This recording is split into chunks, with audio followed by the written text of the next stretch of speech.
Watu tano sasa wako chini. Mumeua nani? Ni nini mnataka hivi? Hata watu wetu pia wako hapa ndani. I was the last member of parliament to leave Bunge. He stood there taking videos. And the videos I took, Your Excellency, ilikuwa ya maajabu. Kijana ameshika simu ako live. Ako live. Askari walishuta hawa mpaka wao wenyewe wakaniambia, mheshimiwa tutoroke. We cannot kill these boys. They are our sons and daughters. And they are not armed. Bendera na simu. So, hawa vijana wametufundisha kitu ya maana sana. Kwamba lazima pia kama ni demonstration has to be very peaceful.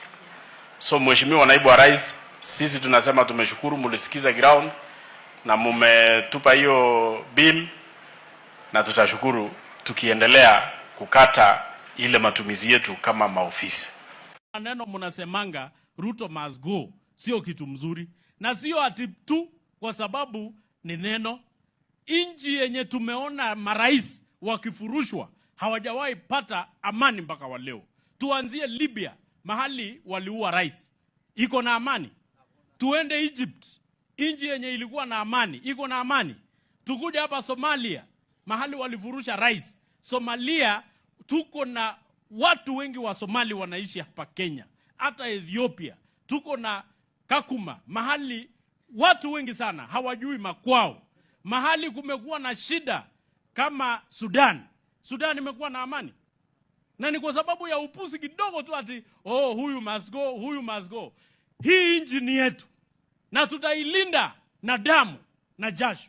Hatuwezi kubali watu waharibu nchi ati kwa sababu ya siasa. Siasa iko 27. Kama unataka kiti ujipange 27 ukuje. Iko 32. Kama uwezane na 27 iko ya 32. Kama uwezane ya 32 iko ya 42.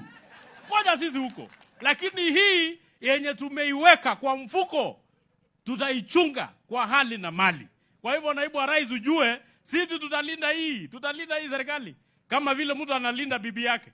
Tutalinda kama vile mtu analinda watoto yake. Tutalinda na nguvu yote na mali yetu yote. Kwa hivyo tunakushukuru, endeleeni kufanyia sisi kazi. Tutapima nyinyi 27. Sio hapa katikati. Hata mtoto hawezi pimwa akiwa form 2, akiwa form 3, anapimwa akiwa form 4.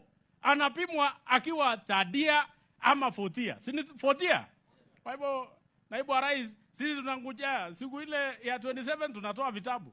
Kitabu mzuri barabara, kitabu mzuri manyumba, kitabu mzuri masoko, kitabu mzuri